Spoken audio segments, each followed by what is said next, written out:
Hello YouTube fans, my name is Leo, and welcome back to another video of the Supersonic Lion. You may be wondering why I'm not in my house in New Jersey.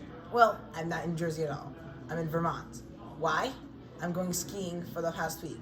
This is the last week of 2021, and it's my first time skiing, so it was a fun experience, and I'm not doing it anymore because my vacation is almost over, but I definitely cannot regret this vacation.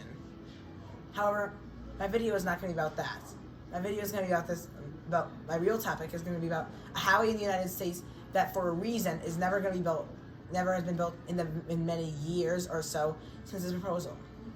But before we get any further into this video, just hit that subscribe button to reach a party, which will have pizza, cake, and a special guest. But let's begin now. So, have you ever wanted to travel from Texas to Michigan or vice versa in the United States?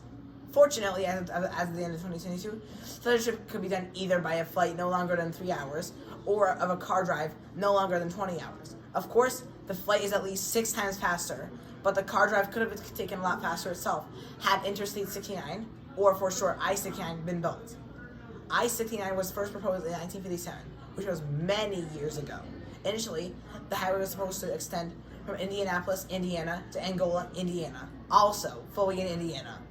Then, an extension was planned to Marshall, Michigan, and later to the Canadian border in Port Huron, Michigan. That section was completed in 1992, and all of I-69 would also have been finished if it wasn't to be extended all the way to the Mexican border in Laredo, Texas. However, there were many obstacles to that, varying by each state besides Michigan, which already completed. I-69 was to pass through. The other states it was supposed to pass through: Indiana, Kentucky, Tennessee, Mississippi, Arkansas, Louisiana, and Texas, each of which posing their own difficulties. Michigan is the only state that's perfect. It's already done with it, and you can travel 202 miles on I-69 before heading into Indiana. In Indiana, most of the section is complete, except for one section, which we'll see later. Between the Michigan border and Indianapolis, there are 157 miles of I-69 to drive on, which is fine, but not as much as Michigan. But unfortunately, after Indianapolis, until Martinsville, I-69 stops into various other highways, including I-465. Then at Martinsville, there are 140 miles left of I-69 before Evansville, where another obstacle comes. Between Indiana and Kentucky is the Ohio River, which a bridge has to be built over, and it still has. Even though a U.S. highway has a bridge over it nearby, it is not legitimately part of I-69 due to not being by interstate highways. So, until this bridge is built, no I-69 crossing the Ohio River.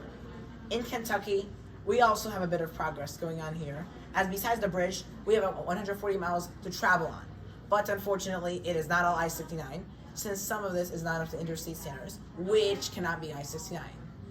Then comes Tennessee. In Tennessee, we only have a portion, and for 21 miles, all in Memphis. Besides that, just some other existing roads. Why? 2 reasons: funds and not being up to interstate standards. Then, in Mississippi, we have another 23 miles, but no more to be built on I-69. At least we have something, but barely anything. And why? Even though an environmental study has been passed, funding issues have prevented any further construction.